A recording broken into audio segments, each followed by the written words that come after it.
In the last 130-odd years of motoring history, there have been some monumental moments to celebrate. Like in 1961, when Jaguar released the E-Type, the hugely successful follow-up to the XK150, and instantly the most beautiful British sports car the world had ever seen.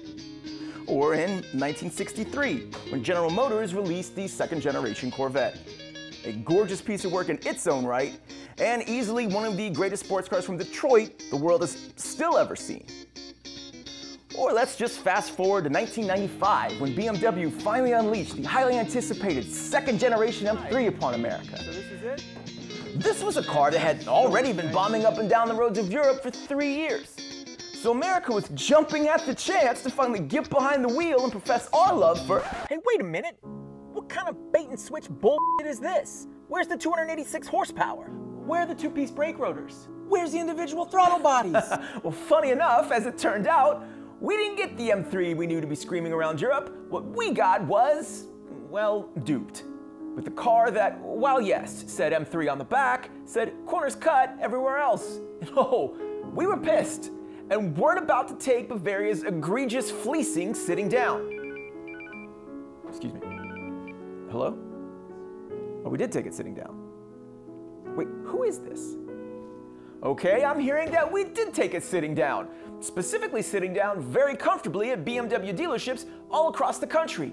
Because we bought about 30,000 of these? Is that right? That's 30,000 units of a car that would cement itself as the laughingstock of BMW's M lineup.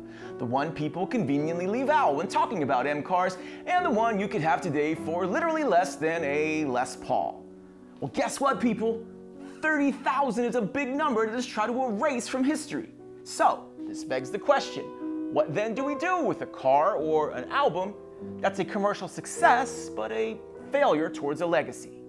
And in bringing this car to America, did BMW commit, within the world of cars, what would have been the ultimate sin in the world of music? Because be it an early caveman banging bones on whatever was around him, or a later caveman banging on whatever was around him,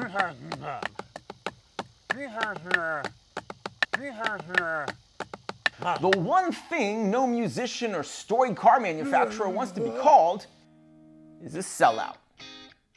Selling out sounds precisely like what BMW did on its way to ruling the American roads of the 90s, and precisely like what a particular California thrash band did on its way to becoming the biggest band in the world. So stick around, let's try to sort this all out.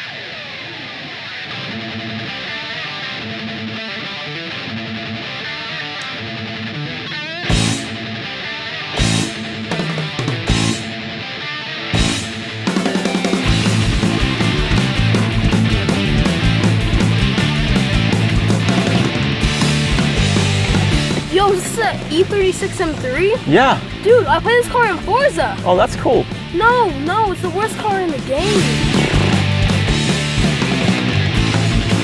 Hey, is that an M3? Yeah, E36. More like E30 sucks. Oh, E36 M3. Yeah, come on. I got a 5-year-old at home that likes to play with purple dinosaurs too. Barney, Thanks, man. Good one. clown car, bro. Now, putting aside the fact that the greatest iteration of the car is called the Evolution, most car folk would swear that on the 7th day, God did not in fact rest, but that he went into his garage and created this, the E30 M3. Now, the E30 M3 was the 4th installment of BMW's motorsport lineup that began back in 1979 with the M1. It was built from 1986 until 1990 by taking the bones of the already fantastic 80s 3 Series and literally turning it into a race car, and I am not overstating that. The only reason the M3 sold to the public was so BMW could legally use it in motorsport racing. And in not even 5 years of production, this little 200 horsepower scamp delivered onto the world the perfection of a concept that is still chased by, yet continues to elude most car manufacturers today. It was fast, it was raw, and it was an incredibly authentic performance machine.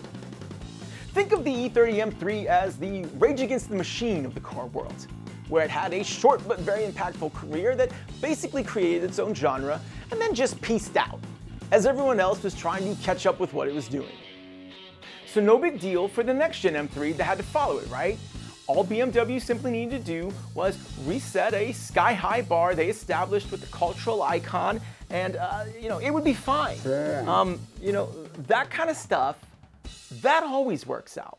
Right, well, little did BMW know they weren't alone in their situation, because as it turned out, across the pond in California, there was another cultural icon of the 80s trying to figure out just how the hell to exceed the enormous measure of their own accomplishments as well. Because between 1983 and 1988, the thrash metal band Metallica, you maybe have heard of them, existed in a world of their own creation. A world where, with almost no radio play, essentially no videos on MTV, and an attitude that scoffed at the idea of either, they built a fan base whose loyalty was without equal. And while metal fans have never been short on dedication, this was a fan base that genuflected before the throne of James Hetfield and kissed his downstroking hand. And this was not some naive display of undue endearment, as with just 4 albums to their name and barely 6 years in existence, nearly all of which spent either on tour or recording, Metallica had fully earned it, by having delivered onto the world the perfection of a musical concept that to this day still eludes most bands who chase it. They were fast, they were raw, and fiercely authentic.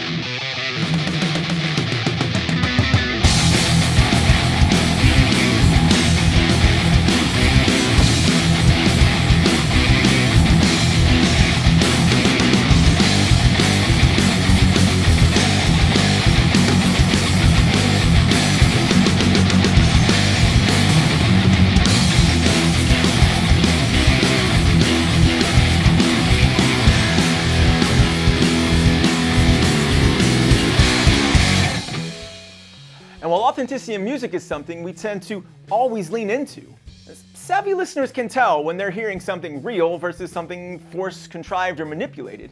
To talk about a car being authentic can quickly devolve from a humble take into pretentious drivel at a moment's notice. But for BMW, authenticity in what they did, especially in the nascent era of the cars they bestowed the M badge on, was of utmost importance. Because throughout the 80s, to put that badge on the car truly meant something. BMW knew that and made sure their customers did as well. So in 1992, when it was time to pull the curtain off the second generation M3, they knew it had to be an authentic performance machine and a truly respectable replacement of the original that had already taken its place among the modern classics. And guess what? It was. I mean, all it took was adding nearly 100 more horsepower, better brakes, making the car infinitely more livable as a daily driver, and be faster in every regard than its predecessor, but that's exactly what BMW did. See, Europe's E36 M3 very smartly shifted the focus of the previous M3 from the racetrack onto the street. And overnight, this officially became the standard every other performance car maker chased. And by adding this car to the 4 previous M's in the old garage in Munich, BMW's motorsport division woke up on a Montagmorgen sitting on a nice little legacy in the making. Okay, so then what the hell was the problem in America, right? Well, the problem with the new E36 M3 was that it was good. Too good, actually. And being good ain't cheap. And while the E30 M3 before it was obviously a great car, it only sold about 5,000 copies in North America during its run. And as such, BMW didn't build the new E36 M3 with an American buyer in mind.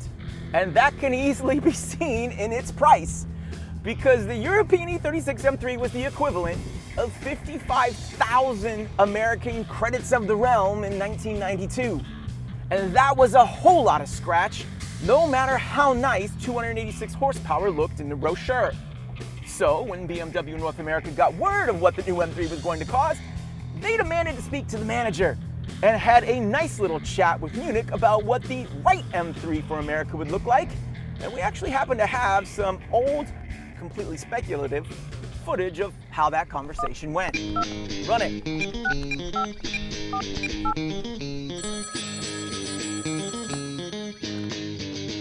Hello?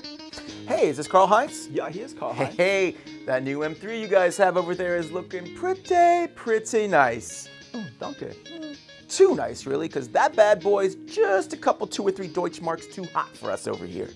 Nun, es ist nicht billig, ein Auto wie so gut E36 zu ersetzen. We were thinking, with just a couple minor tweaks, we could have ourselves a glorified hit on our hands. Optimierungen. Yeah, nothing big, just some tweaks. Was ist Ihr Plan? Well, first we gotta get rid of that engine. Was? I mean, 286 horsepower. Have you ever been to America, Karl Heinz? The speed limit's 55 miles an hour, my mensch. We don't have autobahns over here. You could leave a whole bunch of those ponies back home in Munich, save ourselves a couple bucks, and these Americans would never know the difference. Aber es ist ein Leistungsauto. Let's get it to, say, 240 horsepower? Or whatever it is you get when you remove those individual throttle bodies, because those gotta go too. Oh, nicht die einzelnen Drosselklappen. And since we won't be going as fast anymore, those 2-piece brake rotors, I mean, we could probably say Auf Wiedersehen to those as well, right? I mean, who came up with these in the first place? First you Germans are splitting the atom, now you're making 2-piece brake rotors? You know there's no Nobel Prize for brakes, right? Let's put some 1-piece brake rotors in there and call it a day. Mein Gott, das ist doch alles, ja? Yeah, but that's it. Well, there is one small other thing. Let's go ahead and put an automatic transmission. Automatisch. Automatisch. Oh, hold on. Keep the stick shift for the enthusiasts. But we think, over here, a nice, lazy automatic transmission's really gonna put some butts in the seats. Ich kann absolut nicht glauben, was Sie mit diesem Auto machen.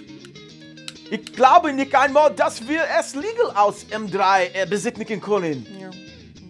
Ich müsste bei den Anwälten erkundigen. Oh, slow down. Like I said, just a couple minor tweaks and we could deliver you 30,000 units over here in no time. I'm sorry, did you say 30,000 units? Yeah, 30,000. Ein Moment. Schatz! Wir bekommen das Schwimmbad! Ja! And that is how the E36 M3 went from the $55,000 but highly capable replacement of the E30 in Europe to the significantly cheaper $35,000 but highly watered down, 240 horsepower, no individual throttle body having, no 2-piece brake rotor having freaking sellout that I'm currently in America.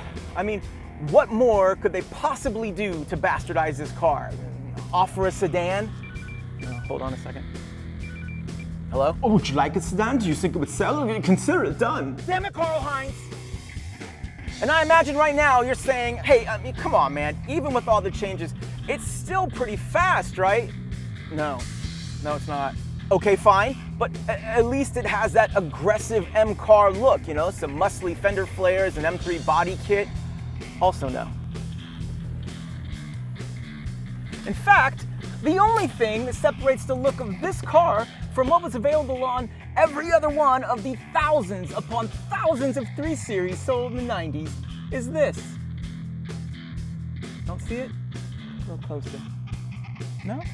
No closer. This mirror is literally the only way, besides the badge, that you can tell this car from a 328 with a body kit. I mean, the exclusivity here, it's baked right in. Now, because I still have my dignity, this one is at least a manual. But why not? The automatic M3s landed like a blitzkrieg on our shores in the 90s, and every mall and rich high school in this country suddenly found itself becoming the natural habitat of Germany's new ultimate driving machine. The dumbing down, cashing in, and selling out to make the M3 as accessible to as many Americans as it possibly could be was complete. And the mainstreaming of the BMW M car in America was official. Yet for the entirety of their career in the 80s, the mainstream escaped Metallica at pretty much every turn. Not that they were reaching for it. Their albums, while being metal masterpieces, contained songs simply too long and too obtuse for everyday radio. They didn't write singles like a traditional band, and they didn't care to. This was fast, heavy, complex music with wide-ranging themes spanning the biblical plagues, to the biblical four horsemen, to the earth being blackened and lifeless, and man, this is actually really kind of dire when you think about it. Look, this was not Billboard Top 10 stuff here.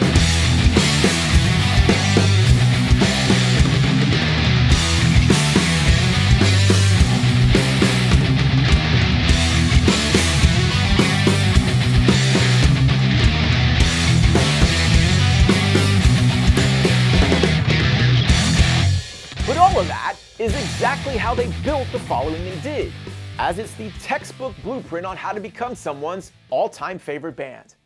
Defy convention, stay true to your beliefs and principles, and appeal to a small but devout group of people. And that last part is important, very important, because most bands with as devoted a militia as Metallica had would never even risk a run at the mainstream, as purposely efforting to appeal to a wider audience is almost always a guaranteed way to lose your die-hard fan base. And Metallica had to have known all that, and had no problem shitting all over it. Because here comes Metallica in 1991, proudly defying everything that got them to where they were. Defying everything that built that savagely loyal fan base. Radio won't play their 8-minute songs? Great, here's a 4-minute one. Time signatures and fast tempos too impenetrable for the average person. No problem, we're serving up a whole bunch of 4/4 at 123 beats per minute. Don't like Hetfield yelling at you all the time. Please lay back and enjoy some soft crooning. Even if you're turned off by the typical metal record cover art, we've got you taken care of there as well with this entirely black album. Nothing to be scared of here. There was no angle that wasn't realigned, no sharp edge that wasn't dulled, and nothing that didn't smell like a calculated measure to dumb down, cash in, and sell out to make this record as accessible to as many people as it possibly could be. This was everything Metallica was, run through an effects pedal called commercial viability, and anything that didn't sound like money coming out of the other end was promptly filtered out.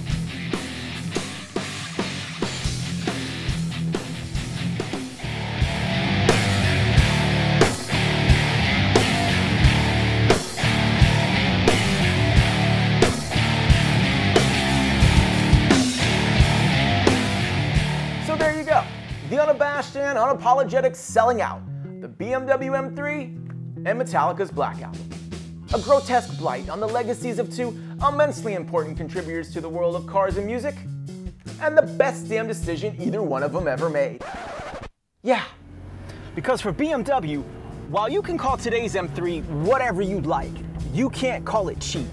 So what this car did, and continues to do, cannot be overstated. When it came out with a $35,000 MSRP, it afforded a whole lot of Americans the opportunity to buy it that otherwise would have never had a chance. That's a whole lot of Americans whom, simply based on the sales numbers, had likely never even heard of an M3 prior to this car.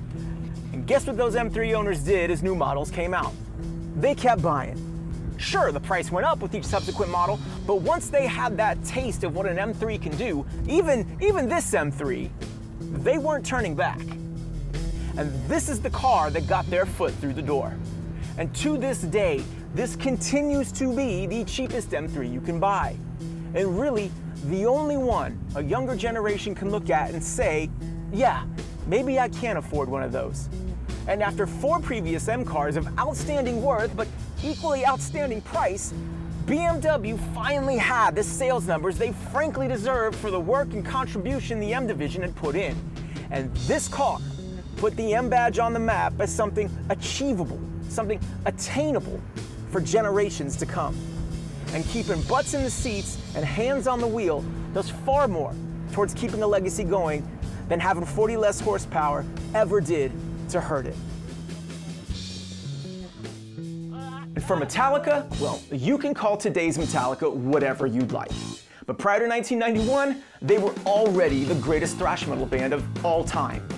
So what this album did cannot be overstated. Because while being the greatest thrash metal band means a lot, sure. Thrash metal does not go #1 on Billboard. This did. Thrash metal doesn't own MTV for years on end. This did. You know, sometimes it takes a new approach to answer an old question. How do you get new listeners if you continue doing the same old thing? Simply Metallica deserved more than they were getting. If we consider 83 to 88 Metallica as a gift upon the metal world, then this was the crossover hit paid back for it. And a quick peek at the sales figures for this album shows it did just that, and crossed over exactly as planned to the tune of 31 million copies and counting. Most of which sold to people who likely were not huge Metallica fans prior, because God knows there ain't that many damn Heschers lying around. But truly, the most important thing about this record is this. It continues to be a conduit for a younger generation into the immense catalog of one of the greatest bands of all time. A stepping stool that puts them just within reach of everything else Metallica has to offer. Because while the opening the battery may be over a young listener's head, maybe they hear Enter Sandman and say, hey, I like that. Can you teach me that? And suddenly there's a new fan getting drafted into the metal militia.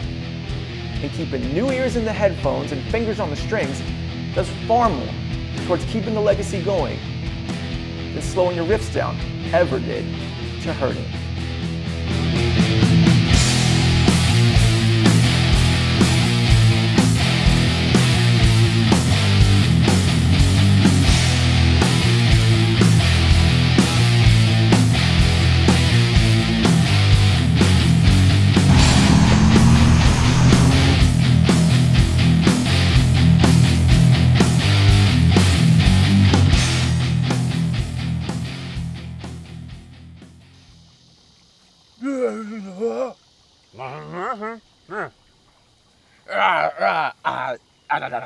Yeah.